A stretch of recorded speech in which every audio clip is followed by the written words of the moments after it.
Yeah, I went over to Defensive Rookie of the Year the other day, and I saw Quinyon Mitchell was sitting there at plus 320. Now, Jared Verse is the favorite, I believe, plus 150 over at BetMGM, which makes sense because he plays the flashy position. He's a pass rusher. He's been awesome. Last Sunday, he had 4 more pressures against the Patriots, which means he's got a streak of multiple pressures now in 10 straight games to start his NFL career. Pretty impressive. He has 4.5 sacks. And also, like, you look at some of these numbers, he has an 81 0.0 PFF run defense grade, and he's one of 3 edge rushers that has a grade that high. And the other 2 are Khalil Mack and TJ Watt with 80 plus run defense grades. And he has the 4.5 sacks. So I get why he's priced the way that he is. But I just think people are sleeping a little bit on Quinyon Mitchell, and that's why I took a shot plus 320. Wish I would have bet this before the season. The numbers come down quite a bit. And the reason being, he doesn't have the flashy stats, right? He doesn't have the interceptions because he's not really being targeted. He's the only NFL defensive back this season with 375 coverage snaps and 0 passing touchdowns allowed, though, according to Pro Football Focus. He's limited opponents to, right now, I'm looking at a 71.4 passer rating and a 51.1% completion percentage. Pretty damn good as a rookie. He's second among all DBs, not just rookies, with a 23.4% forced incompletion percentage, only behind Denzel Ward, who's at 31.3. And like the Eagles right now have the NFL's number 2 ranked pass defense. They're only giving up 173 yards per game. And he's starting to get some national attention. I saw Ron Jaworski just compared him to Deion Sanders 2 days ago. Last week, his last game, his only official target was to running back Austin Eckler, and he dropped the pass in that game. But he was pretty much in man coverage all game long against Terry McLaurin, and Terry did not have 1 catch against Quinyon Mitchell. Again, no picks, doesn't have the flashy stats, but I think he's one of the best defensive backs already as a rookie. I said that. I loved him in the draft. Cooper DeJean also playing really well, but I would go with Quinyon Mitchell. Plus 320, and as I look, that price has come down a little bit, right? Plus 210, and damn, Verse now minus 160. So that's changed a little bit the last couple days, but I still like Mitchell. Maybe use an odds boost or something. All right, back to more college basketball talk. Let's talk about the marquee event of Feast Week, and that is a Maui Invitational. I think UConn's going to win it. I know it's chalky, but their draw is ridiculous. They're plus 155, so decent plus money there for the favorite to hoist the hardware in the end. But look at the road for UConn to make the final game. They open up against Memphis, and then they get the winner of Colorado, Michigan State. They're going to blast the doors off either one of those programs in the next round to make it to the title game, where they would face either Auburn, Iowa State, which is an opening round matchup of the Maui Invitational, and either one of those teams can win the whole shebang. Dayton, North Carolina, the other matchup, and I think North Carolina will get past them. Congratulations, War Daddy. But probably going to get ousted by either the winner of Auburn or Iowa State. UConn, number 5 right now in Ken Palm overall, number 15 in Bart Torvik. They're number 9 in EFG offense, number 2 in EFG defense. We know they have size. Get after on the glass. Turnovers have been problematic. They have to clean up their act against higher level competition and make their freebies. I know they have yet to been challenged yet.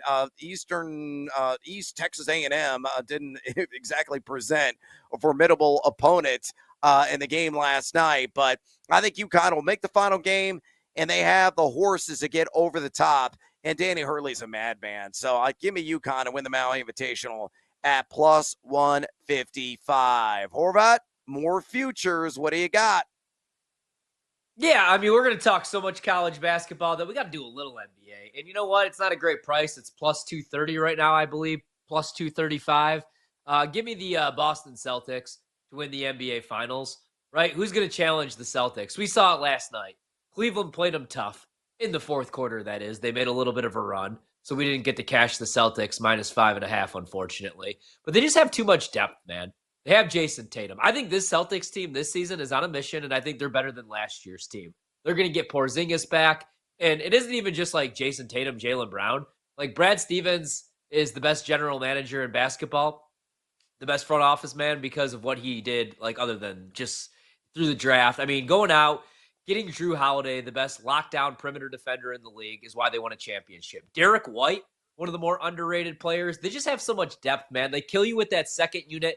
One night it could be Peyton Pritchard coming off the bench, knocking down big shots. Sam Hauser knocking down big shots. They have the depth And the only issue I had with him last year a little bit was I didn't know if I took Joe Mazzulla seriously after like he came out and said he watches The Town 15 times per week or whatever. Loved Udoka, but there was a reason they had to move on, obviously. I'm chalky, but give me the Celtics. Like, I think at most they probably win in 6 in the finals against the Thunder or the Timberwolves or whoever they see. So Boston right now for me.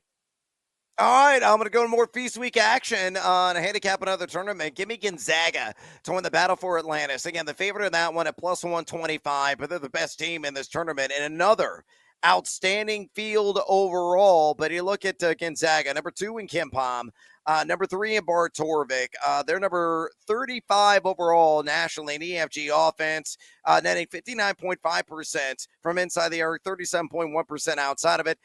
Defensively, no slouches either. Number 16 EFGT, they're only giving up 49% inside the arc and 25.3% outside. So they're contesting and challenging a lot of those outside jumpers. 2-point defense is a little bit of a concern for them as they are number 137. That'd be the only area of weakness. And of course, they've been tested. I mean, they blew the doors off of Baylor in Spokane already earlier this season, a team that's highly nationally ranked, plus rebounding, deep team, hit their free throws, really execute a high level offensively. They're the team to beat in Atlantis this tournament. So give me them to win the battle for Atlantis at plus 125. I don't really see anybody pushing them to the limit in that exercise.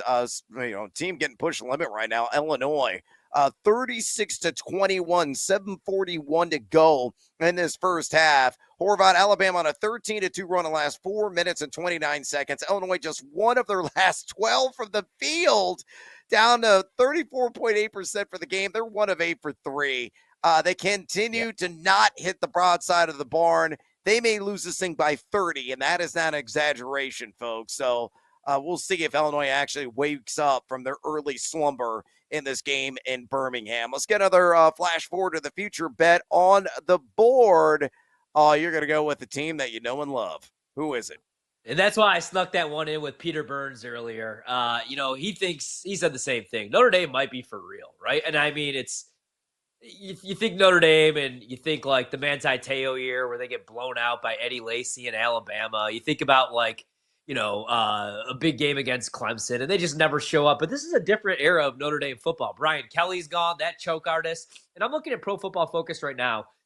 In the college football playoff, I know we keep saying Ole Miss has the best defense or Tennessee has the best defense. And yeah, probably so because they're more battle tested and the tougher SEC. But Notre Dame, as far as overall defensive grade, is going to be the best team in the playoff. They're number 3 only behind Michigan and Clemson. And all of a sudden, they found some offense, man. I mean, they can run the ball, which we knew coming into the season with both Love and Riley Leonard using his legs. He's got 641 rushing yards. And Riley Leonard's played much better. 12 touchdowns, 4 picks. They got a couple receivers like Bo Collins who could actually create some separation down the field. I'll take a shot with Notre Dame at 20-1. They're my team, and I feel like nobody else believes in them, so I will, damn it. It's the best price on the board right now.